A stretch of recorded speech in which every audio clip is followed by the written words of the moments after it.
बिस्मिल्लाहिर्रहमानिर्रहीम। अस्सलामु अलैकुम स्टूडेंट्स। आज हमारा लेक्चर नंबर 28 है। आज हम चैप्टर नंबर 4 बेटा स्टार्ट कर रहे हैं, जिसका नाम है एक्सपोनेंट्स। तो एक्सपोनेंट्स आज हम स्टार्ट करेंगे बेटा। तो इसका पहला क्वेश्चन मैं आज आपको करवा रहा हूँ, पहला और दूसरा question, page number 48, exercise 4.1। Question number 1, identify the exponent and base in each of the following. आइए बोर्ड पे आते हैं। ये बेटे मैंने क्वेश्चन ऑलरेडी सॉल्व किया हुआ है। Identify the exponent and base in each of the following.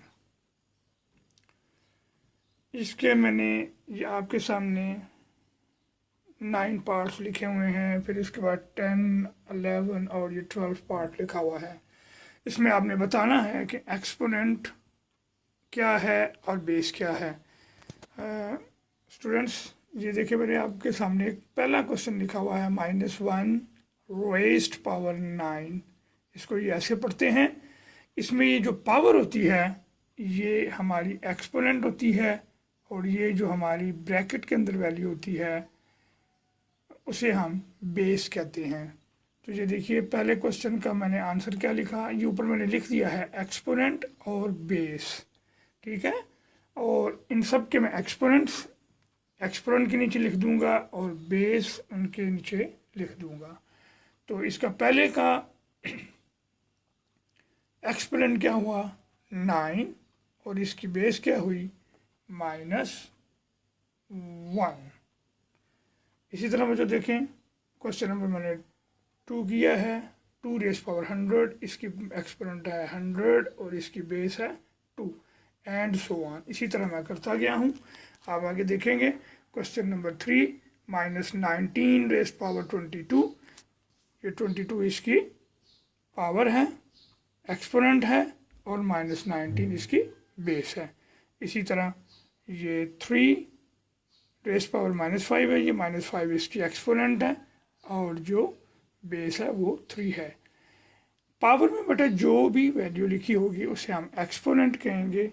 जैसे अब ये देखिए, 5वां क्वेश्चन देखिए, A B raise power n, इसकी जो एक्सपोनेंट है वो n है, और जो इसकी बेस है वो ए बी है, क्योंकि ब्रैकेट के अंदर ए बी लिखा हुआ है। इसी तरह मुझे देखें 7 क्वेश्चन, ए रेज़ पावर -mn, इसकी जो पावर है वो -mn है, जिसे हम एक्सपोनेंट भी कहते हैं, और जो ए है वो इसकी बेस है। वो इसी तरह बच्चों मैंने ये सारे क्वेश्चंस किए हुए हैं।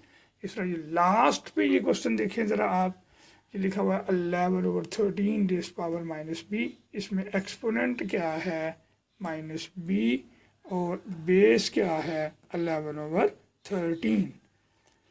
ब्रैकेट के अंदर जो भी आ जाएगा इंक्लूडिंग साइन वो हमारी बेस हो जाएगी, और जो उसके ऊपर पावर में होगा, बेशक वो माइनस में हो बेशक वो प्लस में हो, वो हमारी एक्सपोनेंट कहलाएगी। इसी तरह बच्चों दूसरा क्वेश्चन है express each of the following in exponential form. इनको हमने एक्सपोनेंशियल फॉर्म में करना है। ये देखिए क्वेश्चन नंबर 2 आपके सामने, ठीक है। तो ये इसको हमने एक्सपोनेंशियल फॉर्म में करना है, यानी कि इसको हमने इस फॉर्म में करना है जैसे ये क्वेश्चन हमने यहाँ पे किया, ये एक्सपोनेंशियल फॉर्म में है। 11/13 इसकी बेस है, और इसका एक्सपोनेंट क्या है -b। इस तरह लिखने को कहते हैं एक्सपोनेंशियल फॉर्म। अब इन्होंने क्वेश्चन को इस तरह लिख दिया है 5 × 5 × 5 × 5। ये कितने दफ़ा 5 लिखेंगे, ये 4 दफ़ा मल्टीप्लाई हो रहे हैं। तो इसको मैं कैसे करूँगा, जब 5 एक जैसे हों, ये बेस है, इनकी एक्सपोनेंट नहीं लिखे हुए, तो इसका भी एक, इसका भी एक, इसका भी एक, इसका भी एक। तो ये मैंने इनको क्या किया, मैंने 5 एक दफ़ा लिख दिया और इसके सब की पावर्स को प्लस कर दिया, जो कि एक एक थी तो सबको मैंने प्लस किया, तो 1 + 1 + 1 + 1 ये पावर में हो गया। तो 5 रेज़्ड पावर 4 ये हमारी एक्सपोनेंशियल फॉर्म आ गई। ये सिर्फ मैंने आपको समझाने के लिए ऐसे किया। आगे मैंने इसको डायरेक्ट ही कर दिया, ये -3/7 है, ये भी -3/7 है, ये भी -3/7 है, ये भी -3/7 है और ये मल्टीप्लाई हो रहे हैं। तो मैंने इसको लिख दिया -3/7 जो कि हमारी बेस है, इसको हमने ब्रैकेट में लिख दिया। और कितनी दफ़ा आ रही है, 1 2 3 4 टाइम्स, तो वो ऊपर इसकी एक्सपोनेंट हो गई। इसी तरह बच्चों देखिए p⁻5 मैंने इसको किया क्योंकि ये p 5 दफ़ा मल्टीप्लाई हो रहा है तो p⁻5 आ गया। फिर 1/10 है, ये 3 टाइम मल्टीप्लाई हो रहा है तो 1/10 होल पावर 3। फिर xy 3 टाइम मल्टीप्लाई हो रहा है तो मैंने xy लिखा और कितनी दफ़ा मल्टीप्लाई हो रहा है, 3 दफ़ा, वो हमारा एक्सपेरेंट हो गया। 31 5 टाइम्स मल्टीप्लाई हो रहा है, 31 रेस्ट पावर 5 हो गया। -a 1 2 3 4 5 6 7 टाइम मल्टीप्लाई हो रहा है तो मैंने इसको फिर उसी तरह कर दिया। ये आप डायरेक्ट भी लिख देंगे तब भी ठीक होगा, इस तरह कर देंगे तब भी, ये सिर्फ मैंने आपको समझाने के लिए ऐसे किया। तो ये -a⁻7 हो गया। तो ये था बच्चों हमारा आज का लेक्चर नंबर 28 और पेज नंबर था बच्चों इसका हमारा 48।